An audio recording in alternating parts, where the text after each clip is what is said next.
সাহাবারা সেখানে এমন অবস্থা হয়ে গেছে, মুফসিরিনুল হাদিস হযরত আবু হুরায়রা সবচেয়ে বেশি হাদিস রওয়ায়াত করছে। হযরত আবু হুরায়রা 5000-এর অধিক হাদিস রওয়ায়াত করছে হযরত আবু হুরায়রা। হযরত আবু হুরায়রা এমন অবস্থা হয়ে গেল, হযরত আবু হুরায়রা মাঝে মাঝে অজ্ঞান হয়ে যেত। কেন অজ্ঞান হইতো? ক্ষুধার তাড়নায়। ক্ষুধার তাড়নায় একদিন মসজিদে নববীর সামনে ক্ষুধার যন্ত্রণায় অজ্ঞান হয়ে গেছে। আসলেন আবু বকর, হযরত আবু বকর সহ সাহাবায়ে কিরাম তখন মনে করলেন হয়তো তার মির্গি রোগ ধরছে, জুতা টুতা সহ শুকান আরম্ভ করছে, টিপাটিপি আরম্ভ করছে, কিন্তু আসলে তো মির্গি রোগ হয় নাই। মিশকাতের মধ্যে সাহাবিয়াতের যে অধ্যায় আছে ওর মধ্যে লেখা আছে, উনি চলে গেছেন, এরপর ওমর রাদিয়াল্লাহু আনহু আসছে, সে একই অবস্থা। আবু বকর হযরত আবু হুরায়রা চিন্তা করতেছেন আমার মনের ভাবটা কেউ বুঝলো না, আমার যে ক্ষুধার কারণে এই অবস্থা। এবার আসছেন রাসূলুল্লাহ সাল্লাল্লাহু আলাইহি ওয়াসাল্লাম। রাসূলুল্লাহ সাল্লাল্লাহু আলাইহি ওয়াসাল্লাম এসে বুঝতে পারছেন হযরত আবু হুরায়রার অবস্থা এর খারাপ হয়েছে ক্ষুধার কারণে। কিসের কারণে ভাই? ক্ষুধার কারণে। হযরত আবু হুরায়রা বলেন, আল্লাহর নবী বিশ্ব নবী মুহাম্মদ আরবি সাল্লাল্লাহু আলাইহি ওয়াসাল্লাম আমার মনের ভাবটা বুঝতে পারলেন, আমারে নিয়ে ঘরে নিয়ে গেলেন। ঘরে নেওয়ার পরে এক পেয়ালা দুধ আল্লাহর নবী বিশ্ব নবী রাহমাতাল লিল আলামিন আমার হাতে তুলে দিলেন আর বললেন, আবু হুরায়রা সাহাবাদের জামাত আহলে সুফার জামাতদেরকে ডেকে নিয়ে আসো, দাওয়াত দাও, তাদেরকে এই এক পেয়ালা দুধ পান করাও। আবু হুরায়রা মনে মনে ভাবতেছে আর চিন্তা করতেছে, এক পেয়ালা দুধ যদি আমি পান করি তাহলে তো আমার হইব না। আবার সাহাবাদেরকে এলান দেওয়া হইলো, সাহাবাদেরকে ডেকে আনার জন্য দাওয়াত দেওয়া হইলো। প্রায় 70 জন সাহাবা চলে আসলেন। আবার দেখবেন কিডন্যাপ করে মহিলাদেরকে ধইরা যেখান সেখানে অন্যায় কাজ করে, হইতেছে কিনা? এই অবস্থাটা সেই আইয়ামে জাহিলিয়াত, এই জন্য বলা হয় মূর্খতর যুগ, এই জন্য অন্ধকারের যুগ, এই জন্যই বলা হয়। সাহাবারা সেখানে এমন অবস্থা হয়ে গেছে, মুফসিরিনুল হাদিস হযরত আবু হুরায়রা সবচেয়ে বেশি হাদিস রওয়ায়াত করছে হযরত আবু হুরায়রা। 5000-এর অধিক হাদিস রওয়ায়াত করছে হযরত আবু হুরায়রা। হযরত আবু হুরায়রা এমন অবস্থা হয়ে গেল, হযরত আবু হুরায়রা মাঝে মাঝে অজ্ঞান হয়ে যেত। কেন অজ্ঞান হইতো? ক্ষুধার তাড়নায়। ক্ষুধার তাড়নায় একদিন মসজিদে নববীর সামনে ক্ষুধার যন্ত্রণায় অজ্ঞান হয়ে গেছে। আসলেন আবু বকর, হযরত আবু বকর সহ সাহাবায়ে কিরাম তখন মনে করলেন হয়তো তার মির্গি রোগ ধরছে, জুতা টুতা সহ শুকান আরম্ভ করছে, টিপাটিপি আরম্ভ করছে, কিন্তু আসলে তো মির্গি রোগ হয় নাই। মিশকাতের মধ্যে সাহাবিয়াতের যে অধ্যায় আছে ওর মধ্যে লেখা আছে, উনি চলে গেছেন, এরপর ওমর রাদিয়াল্লাহু আনহু আসছে, সে একই অবস্থা। আবু বকর হযরত আবু হুরায়রা চিন্তা করতেছেন আমার মনের ভাবটা কেউ বুঝলো না, আমার যে ক্ষুধার কারণে এই অবস্থা। এবার আসছেন রাসূলুল্লাহ সাল্লাল্লাহু আলাইহি ওয়াসাল্লাম। রাসূলুল্লাহ সাল্লাল্লাহু আলাইহি ওয়াসাল্লাম এসে বুঝতে পারছেন হযরত আবু হুরায়রার অবস্থা এর খারাপ হয়েছে ক্ষুধার কারণে। কিসের কারণে ভাই? ক্ষুধার কারণে। হযরত আবু হুরায়রা বলেন, আল্লাহর নবী বিশ্ব নবী মুহাম্মদ আরবি সাল্লাল্লাহু আলাইহি ওয়াসাল্লাম আমার মনের ভাবটা বুঝতে পারলেন, আমারে নিয়ে ঘরে নিয়ে গেলেন। ঘরে নেওয়ার পরে এক পেয়ালা দুধ আল্লাহর নবী বিশ্ব নবী রাহমাতাল লিল আলামিন আমার হাতে তুলে দিলেন আর বললেন, আবু হুরায়রা সাহাবাদের জামাত আহলে সুফার জামাতদেরকে ডেকে নিয়ে আসো, দাওয়াত দাও, তাদেরকে এই এক পেয়ালা দুধ পান করাও। আবু হুরায়রা মনে মনে ভাবতেছে আর চিন্তা করতেছে, এক পেয়ালা দুধ যদি আমি পান করি তাহলে তো আমার হইব না। আবার সাহাবাদেরকে এলান দেওয়া হইলো, সাহাবাদেরকে ডেকে আনার জন্য দাওয়াত দেওয়া হইলো। প্রায় 70 জন সাহাবা চলে আসলেন। আল্লাহ রাসূল সাল্লাল্লাহু আলাইহি ওয়াসাল্লামকে আবু হুরায়রার মনের ভাবটা আল্লাহ ইলহাম করে জানাই দিয়েছেন, এই জন্য অবস্থাটার কারণে পরীক্ষা হয়ে যাইতেছে। নবী যেই জায়গায় হাত লাগায় ওই জায়গায় বরকত শুরু হয়। নবী যেই জায়গায় যেই পানিতে হাত লাগায় পানিতে বরকত শুরু হয়। নবী যেই জায়গায় বসে ওই জায়গায় বরকত শুরু হয়ে যায়। আরে উসওয়ায়ে হান্নানা, উসওয়ায়ে হান্নানা বলা হয় যে এই জায়গায় রাসূল, আরে যে এই জায়গায় বসে বসে রাসূল খুতবা দিতেন, রাসূল যখন তার থেকে আলাদা হয়ে গেলেন ওটা কান্না মানুষের মতো কান্না শুরু করে দিয়েছিল, প্রাণীর মতো কান্না শুরু করে দিয়েছে। লা ইউফারিকুন নাবিয়্যা সাল্লাল্লাহু আলাইহি ওয়াসাল্লাম, সে নবী থেকে আলাদা হইতে চায় না, কারণ নবীর যেই জায়গায় হাত লাগে ওই জায়গায় বরকত শুরু হয়ে যায়।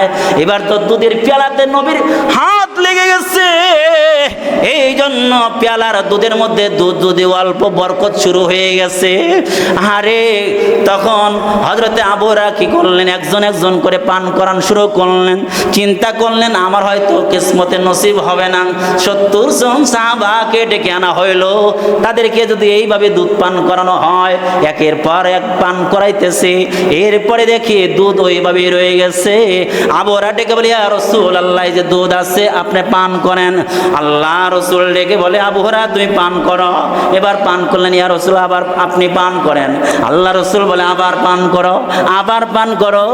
হযরতে আবু হুরায়রা বলেন আমি পান করতে করতে আমার পেট ভরে গেল, তৃপ্তি সহকারে আমি পান করলাম, আমি দেখি আগের মতোই দুধ রয়ে গেছে, একটু কমে নাই।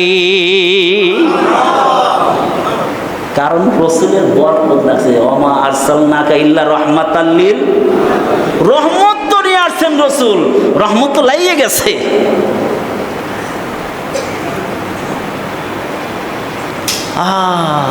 এই সাহাবা এই অবস্থা কেন? এক মুহূর্ত রাসূল থেকে সরেন নাই। এই মিয়া, রাবীদের জীবনীতে পাই আমরা 1000 মাইল দূরে গেছে একটা হাদিস শোনার জন্য। কথায় কথা আসে, ইমাম বুখারী আবু আব্দুল্লাহ মুহাম্মদ ইবনে ইসমাইল বুখারী, বুখারী শরীফের নাম তো হলো আল জামিউস সহিহুল মুসনাদ, আল জামিউস সহিহুল মুসনাদ আল মুখতাসার মিন উমুরি রাসূলিল্লাহ সাল্লাল্লাহু আলাইহি ওয়াসাল্লাম মিন আইয়ামি ওয়া সুনানি। এটা হচ্ছে বুখারী শরীফের পূর্ণ নাম। হযরতে আবু হুরায়রা, ইমাম বুখারী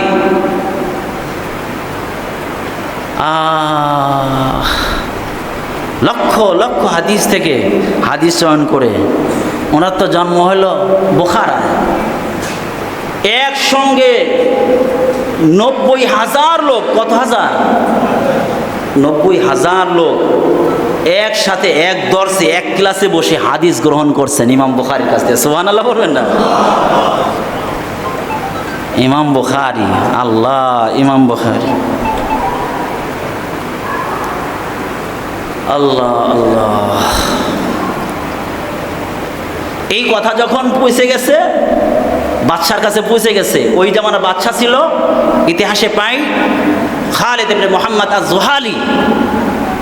তখন চিন্তা করলেন হাজার হাজার লোক হাদিস শিখতেছে, তাহলে হাদিস তো আমারও শেখা দরকার, একটু হলেও বরকত নেওয়া দরকার, যাওয়া দরকার। এবং অন্য বর্ণনায় পাওয়া যায় তার ছেলের জন্য, 2টা ছেলেকে শিক্ষা দেওয়ার জন্য ডেকে পাঠাইছে খবর দিয়ে রাজ দরবারে, রাজপ্রাসাদে আসার জন্য ইমাম বুখারীকে। আলেমদেরকে সম্মান করা শিখি, ইলমকে সম্মান করা শিখি। আজকে আমাদের আলেমদের মধ্যেও ইলমের হামেল হয়েছে, ঠিক ইলমের মহব্বত আর ইজ্জত আমরা বুঝি না। 10টা 5টা পয়সার জন্য অনেক সময় ইলমকে এবং নিজের অস্তিত্বকে, কর্তৃত্বকে ম্লান করে দিই আমরা। ইমাম বুখারীকে ডেকে পাঠানো হয়েছে রাজদরবারে। ইমাম বুখারী তখন বলছেন, এই শোনো, বাদশাহ খালিদ ইবনে মুহাম্মদ জুহালিকে গিয়া বলো যদি হাদিস শিখতে হয় তাহলে হাঁটু গেড়ে 90,000 মুহাদ্দিস যেভাবে আমার সামনে হাঁটু গেড়ে হাদিস শেখার জন্য আসে বসে, ঠিক তাকেও আমার সামনেই বসতে হবে, হাদিসের ইজ্জত করতে হবে, এলমে ওহির ইজ্জত করতে হবে। আমি কখনো এলমে ওহির বেইজ্জতি করতে পারি না। আমরা যদি শুনতাম কোনো মন্ত্রী বাসায় দাওয়াত দিয়েছে কোরআন খতম করার লেগে, তাই তো আমরা পাগল হয়ে যেতাম। যেন জান্নাতের টিকিট পেয়ে গেছি, দৌড়ায় যেতাম গা মিয়া, হাদিয়া তো অভাব হইতো না। মিয়া রাখেন ওগুলো দুনিয়াদারদেরকে, দুনিয়াদার ঘুরবে আলেমদের পিছনে। দেখেন না, এক মামুনুল হকের নাম শুনলে সব দুনিয়াদারদের ঘুম হারাম হয়ে যায়, কথা বলে না কেন?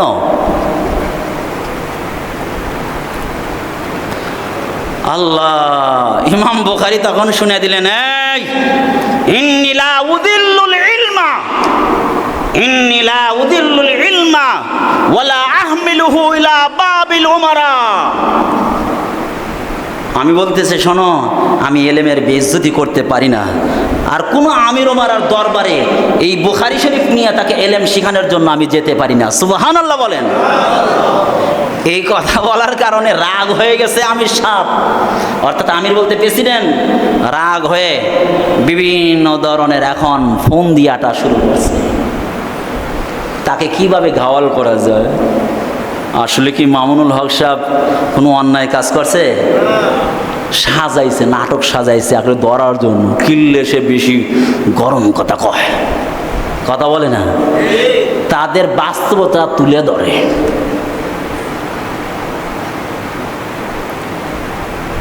আলেমরা সবসময় হকের আওয়াজ দিবে, এটা আলেমদের দায়িত্ব। শুনে রাখো, এলান করে দিতে চাই, স্পষ্ট ঘোষণা দিতে চাই, সেই স্বৈরাচারদের যদি কেউ ছায়া হতে চায়, কার্বন কপি হতে চায়, আবার তাদের সেই স্থানে অবতীর্ণ হতে চায়, বাংলার জনগণ আর তাওহীদি জনগণ এবং আলেমরা যত বড়ই দল হোক তাদেরকেও ছাড়বে না। চিল্লা বলেন ঠিক কিনা? আমরা ইতিমধ্যে দেখতে পাচ্ছি সেই কায়দায় তাদের নাহজার তরিকায় ভূমিকা পালন করার চেষ্টা করছে, চাঁদাবাজি করার চেষ্টা করছে। শুনে রাখো, এই দেশ যদি কোরআন সুন্নাহর আলোকে চলে, শুধু মুসলমান নয়, হিন্দু খ্রিস্টান সহ এবং কি বনের প্রাণী পর্যন্ত আল্লাহর রহমত পেতে থাকবে, শান্তি আর শৃঙ্খলা আর নিরাপত্তা লাভ করতে পারবে। চিল্লা বলেন ঠিক কিনা? যদি কোরআন সুন্নাহর আলোকে ব্যক্তি জীবন না গড়াইতে পারি, সমাজ না গড়াইতে পারি, এই দেশ না গড়াইতে পারি, আল্লাহর কসম করে বলা যায় ব্যক্তি একটু শান্তিতে থাকলেও কখনো রাষ্ট্র শান্তি পাবে না, শান্তির মুখ দেখবে না। চিল্লা বলেন ঠিক কিনা? আল্লাহ আল্লাহ, ইমাম বুখারী রে ওই যে দেখ না কায়দায় ফেলে, হ্যাঁ, এটিএম আজকে কে মুক্তি হইল? আজহারুল ইসলাম, জামাতের একজন বহুত বড় নেতা, ফাঁসি নামাজ কয়টায়? 8:30। ঠিক আছে ভাই, আমার যা মনে আসছে তাই বলতেছি, বোঝেন না কথা? কি যেন বলতেছিলাম, এই যে দেখেন এই বিচারা ফাঁসিতে ঝুলাইতে লইছিল, আল্লাহ বাঁচাইছে। আমার মনে হয় সাইদি সাহেব রহমতুল্লাহ আলাইহি যদি বাঁচা থাকতেন তাহলে যেই দিন এই পলাইছে এরপর এই মনে হয় বের হয়ে যেত, কথা কয় না? কি অপরাধ ছিল? অপরাধ একটাই, তারা ইসলামী হুকুমতের কথা বলে। অপরাধ একটাই, দুর্নীতিবাজদের বিরুদ্ধে কথা বলে। ধর্মমন্ত্রী সুন্দর একটা কথা বলছেন, ধর্ম উপদেষ্টা আফম খালেদ হোসাইন বারাকাল্লাহু ফি হায়াতি, অনেক সুন্দর একটা কথা বলছেন, যেই দুর্নীতি করবে তাকেই অপসারণ করা হবে, বরখাস্ত করা হবে। এখন এটার বিরুদ্ধে আন্দোলন, কথা বলে না, এটার বিরুদ্ধে আন্দোলন। দুর্নীতিগ্রস্ত হইলে তাকে অপসারণ করা যাবে না। এই যে আন্দোলন, বোঝা গেল যারা দুর্নীতিগ্রস্ত হইলে তাকে অপসারণ করতে হবে, বরখাস্ত করতে হবে, এই কথাটা চির সত্য এবং 100% সত্য কথা বলছে। বোঝা গেল এর বিরুদ্ধে যারা অবস্থান নেয় নিঃসন্দেহ ওরা দুর্নীতিগ্রস্ত, আগে ওদেরকে বাদ দিতে হবে। চিল্লা বলেন ঠিক কিনা? বিনা নোটিশে বাদ দিতে হবে ওদেরকে, বিনা নোটিশে। ইমাম বুখারী, ওই বলতেছিলাম কোথেকে যেন কোন কথা চলে আসছে আর কি, এগুলো তো আলোচ্য বিষয় না। ইমাম বুখারীর কথা বলতেছিলাম। ইমাম বুখারী উত্ত্যক্ত কইরা এমন অবস্থা হয়েছে, ইমাম বুখারী চিন্তা করলেন এই জায়গায় আর থাকা যাব না। ইন্নাল আরদা দাকাত আলাইয়া বিমা রাহুবাত, জমিনটা প্রশস্ত হওয়া সত্ত্বে যেন সংকীর্ণ হয়ে গেছে। পুরা সমাজ একদিকে, আমি একদিকে, দেখলে কেউ সালাম দেয় না। তাহলে বলেন দেখি, জমিনটা প্রশস্ত হওয়া সত্ত্বেও কি মনে হবে? সংকীর্ণ হয়ে গেছে। হবে না? ইমাম বুখারী সেখান থেকে রওনা দিলেন, সেই নিজের জন্মভূমি মাতৃভূমি থেকে। কোথায় থেকে? বুখারা থেকে রওনা দিলেন। কোথায়? খরতাং এলাকায়, রাশিয়াতে অবস্থিত, কাজাকিস্তান। কাজাকিস্তানে একটা জায়গা আছে যেটা বলা হয় খরতাং। সেই জায়গায় যাওয়ার পরে তিনার অবস্থাটা এমন হইল, তিনি আর সামনে না বাড়াইয়া সেখানেই দোয়া করলেন রাত্রিতে আল্লাহর কাছে। কি? ইন্নাল আরদা দাকাত আলাইয়া বিমা রাহুবাত ফাকবিদনি ইলাইক। আল্লাহ, জমিনটা প্রশস্ত হওয়া সত্ত্বেও জমিনটা যেন সংকীর্ণ হয়ে গেছে। ও মালিক, জমিনটা যেন প্রশস্ত থাকা সত্ত্বেও জমিনটা যেন সংকীর্ণ হয়ে গেছে। আল্লাহ, দুনিয়াটা ভালো লাগে না। হাজার হাজার লোক আমার থেকে হাদিস নিচে গ্রহণ করছে, এরপরেও ভালো লাগে না। ইমাম বুখারী এত স্মৃতি শক্তির অধিকারী ছিলেন, এত আমানতদার ছিলেন, বলে এরপরেও কিন্তু সে ভালো থাকতে পারেন নাই। আল্লাহর কাছে লাস্টে বলতে বাধ্য হয়েছে, আল্লাহ আমারে নিয়ে যান আপনার কাছে, আমি আর এই দুনিয়ায় থাকতে চাই না, আপনার কাছে আমারে নিয়ে যান। সুবহানাল্লাহ।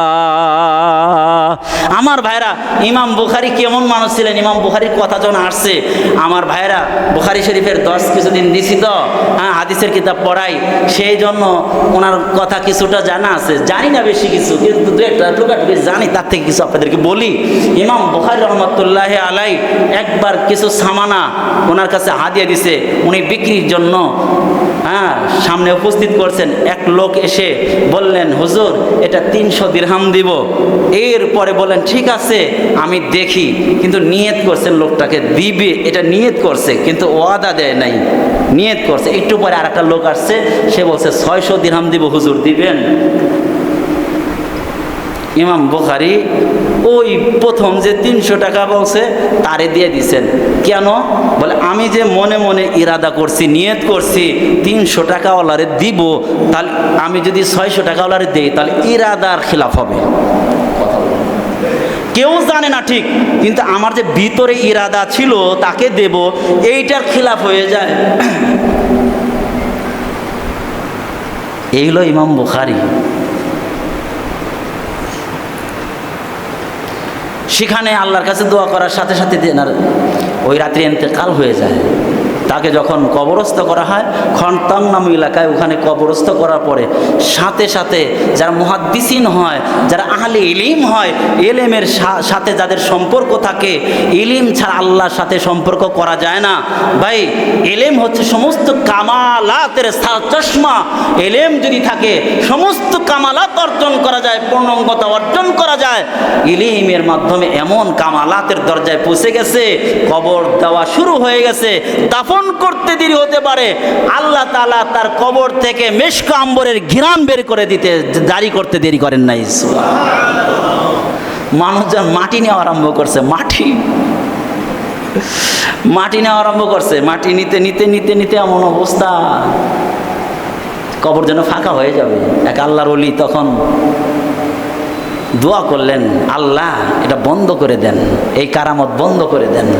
বন্ধ হয়ে গেছে। ওই দিন রাত্রিতে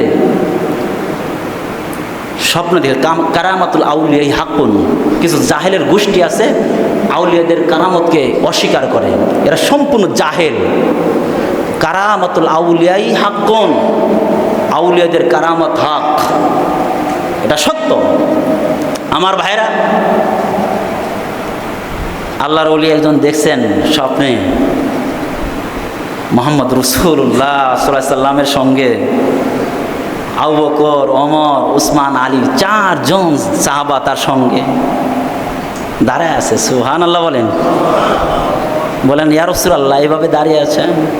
বলে জানো না আমার রুহানি সন্তান মুহাম্মাদের ইন্তেকাল হয়েছে, তাকে আমি আমার জামাতে নিয়ে যাব। সুবহানাল্লাহ বলেন। আল্লাহ আল্লাহ।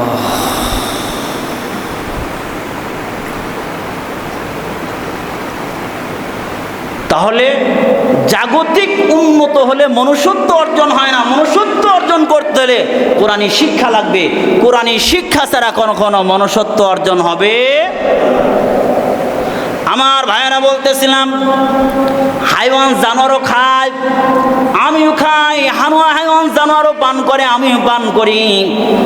হাইওয়ান জানোয়ারও দৈহিক চাহিদা নিবারণ মিটায়, আমিও মিটাই। তবে হাইওয়ান জানোয়ারের কিছু ক্যাটাগরি আছে। হাইওয়ান জানোয়ারকে আল্লাহ পাক লিবাস দিয়েছেন সরাসরি তার শরীরের লগে। লিবাস পরার ক্ষমতা তার নাই।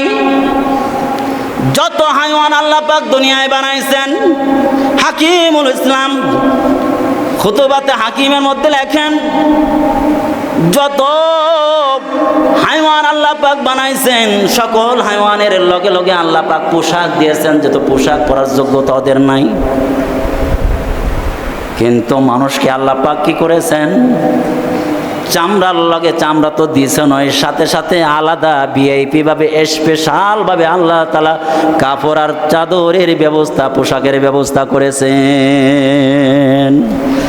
ইয়া বানি আদম قد أنزلنا عليكم لباسا يواري سوآتكم وريشا। আমার ভাইয়েরা, এক এক পাখি বাবা প্রাণী বলেন, এক এক প্রাণীর এক এক ধরনের রং, এক এক প্রাণী এক এক ধরনের চামড়ার রং। আল্লাহ তাআলা এই যত প্রাণী বানাইছেন, যত প্রাণীকে যত কাপড় দিয়েছেন অর্থাৎ চামড়া দিয়েছেন, যত কালার দিয়েছেন, শুধুমাত্র এক ইনসান অর্থাৎ মানুষের মধ্যে সকল ধরনের কাপড় আর রঙের ব্যবস্থা করে দিয়েছেন আল্লাহ।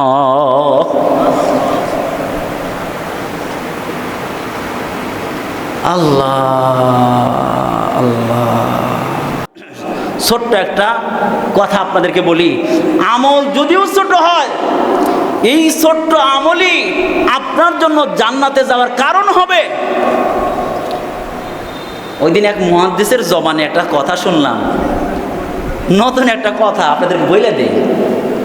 কথা হইল মেয়ে লালন পালন করলে, কারো ঘরে মেয়ে হইলে এত ফজিলত, এত ফজিলত, সুন্দর পাত্রস্থ করলে এত ফজিলত, এত ফজিলত, কিন্তু ছেলে হইলে কোনো ফজিলত আছে? একটা হাদিস আছে? কথা বলেন, আছে? নাই। এটা হলো এমন যেমন দেখেন ফরজ নামাজের হাদিস আছে, তার চেয়ে নফল নামাজের ফজিলত বেশি আছে। ফরজ নামাজের হাদিসে ফরজ নামাজ পড়লে এত সব, এত সব, এত সব, এরকম এত হাদিস নাই। কিন্তু নফল নামাজ পড়লে জামাতে আপনার নফল নামাজের ব্যাপারে অনেক অনেক অনেক হাদিস আছে। মেয়েদের অবস্থা যেন নফল নামাজের অবস্থা, বুঝে আসছে? আল্লাহ, আমল বড় হওয়া জরুরি, ছোট্ট আমলও। নামাজ তো মেয়ে ফরজ আপনারও পড়তে হবে, আমারও পড়তে হবে। জাকাত যদি ফরজে আপনার দিতে হবে, আমারও দিতে হবে। ইসলামী হুকুমত কায়েমের জন্য চেষ্টা আপনারও করতে হবে, আমারও করতে হবে। সমাজে গর্হিত কাজ বন্ধ করার জন্য চেষ্টা আপনারও করতে হবে, আমারও করতে হবে। তাহলে পর্দা আপনারও করতে হবে, আমারও করতে হবে। পার্থক্য আছে, কিছু কিছু নফল কাজ আছে যে কাজটা ছোট্ট হলেও যদি এটা দিলওয়ালারা করে, দিল নিয়ে করে, তাহলে ওই দিলের মালিক যিনি, রশি যার হাতে, উনি দেখে আলায় সাথে সাথে, সবই তো দেখে, নজরটা ঢুকে যায়, সাথে সাথে ওই দিল আলা কবুল করে হালায়। সুবহানাল্লাহ।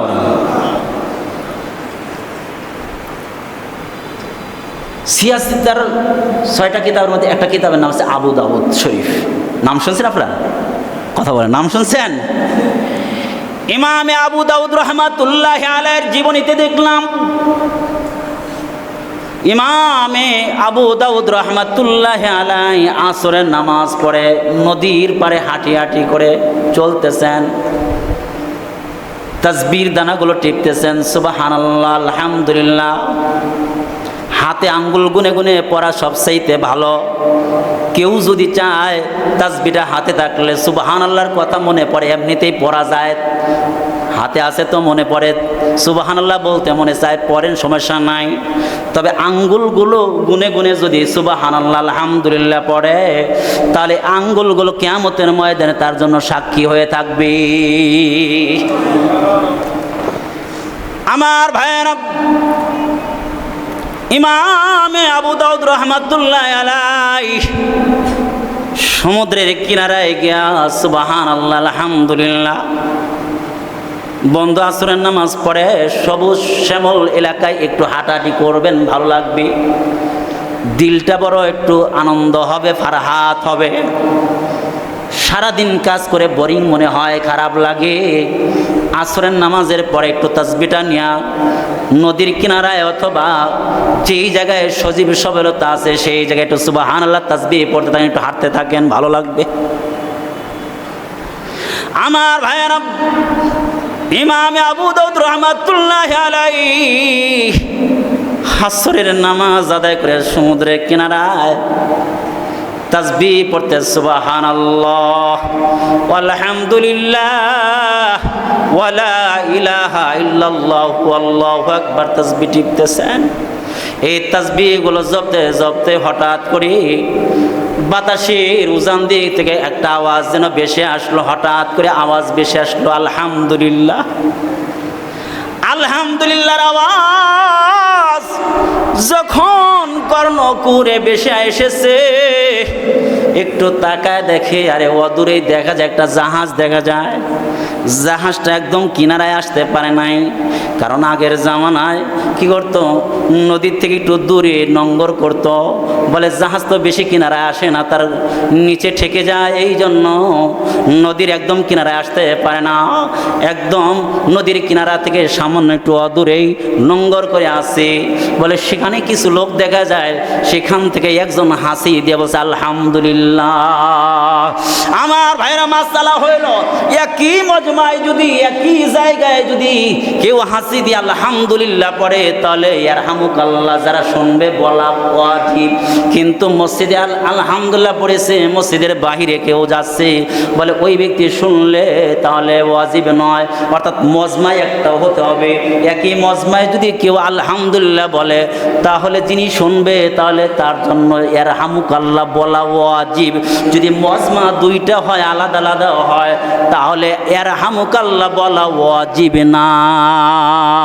কিন্তু যারা নেকের, যারা আর হিরিস আর লোভী, যারা নেকের কিছু লোভী লোক আছে, আর কিছু লোক আছে গুনার লোভী, কিছু লোক আছে দুনিয়ার লোভী, কিছু আছে দুনিয়ার লোভী, আর কিছু আছে নেক কাজের লোভী। বলে নেক কাজ দেখলে তোরা ছাড়ে না, এটা ওয়াজিব না ফরজ না নফল, ওটা দেখার বিষয় না, কাজটা করলে সওয়াব হবে কিনা এইটা দেখে। কিন্তু আমরা এখন দেখি এটা কাজ করলে না করলে চলবো কিনা। এই মেয়েটা দেখো কেন, না করলে চলবে কি চলবে না এটা না না না না, বরং করলে যদি সওয়াব হয় তাহলে তুমি করতে থাকো। আমার ভাইরা, ইমাম বুখারী চিন্তা করলেন, হায়রে গিয়া কেমনে আমি জবটা দেব। তখন 3টা টাকা তার কাছে ছিল, 3টা টাকা দিয়ে একটা নৌকা ভাড়া করলেন। নৌকাটা ভাড়া করে তিনি চিন্তা করলেন, নৌকাটা ভাড়া করে ওই স্টিমারের কাছে গিয়া ইয়ারহামুকাল্লাহ বলবেন। আমার ভাইয়েরা, তিনি কি করলেন, 3টা টাকা নিয়া বলেন দেখি নৌকা ভাড়া করছে ইয়ারহামুকাল্লাহ বলার জন্য, এটা কারো দেখানোর জন্য। কেউ দেখেছে? না না, কেউ দেখে নাই। দেখছে তো আল্লাহ দেখেছে, দিলওয়ালা দেখেছে। আরে অন্য কেউ দেখে নাই, যেটা যেই কাজ কেউ দেখে না সেই কাজ দেখে কি? আরো জোরে বলেন না মোহাব্বতের সাথে, কেউ যেটা দেখে না সেটা একমাত্র কে দেখে? আরো জোরে বলেন, কে দেখে? আল্লাহ তো দেখে নাই, দিলের মালিক যিনি তিনি দেখেছেন। আরে মালিককে খুশি করার জন্য তিনি চিন্তা করছেন একটা কাজটা যদিও ছোট হয়, ছোট কাজের মধ্যে লৌকিকতা থাকে না, ছোট আমলের মধ্যে লৌকিকতা থাকে না, অহংকার বর্জিত থাকে, অহংকার থাকে না। তখন 3টা টাকা দিয়া একটা নৌকা ভাড়া করলেন।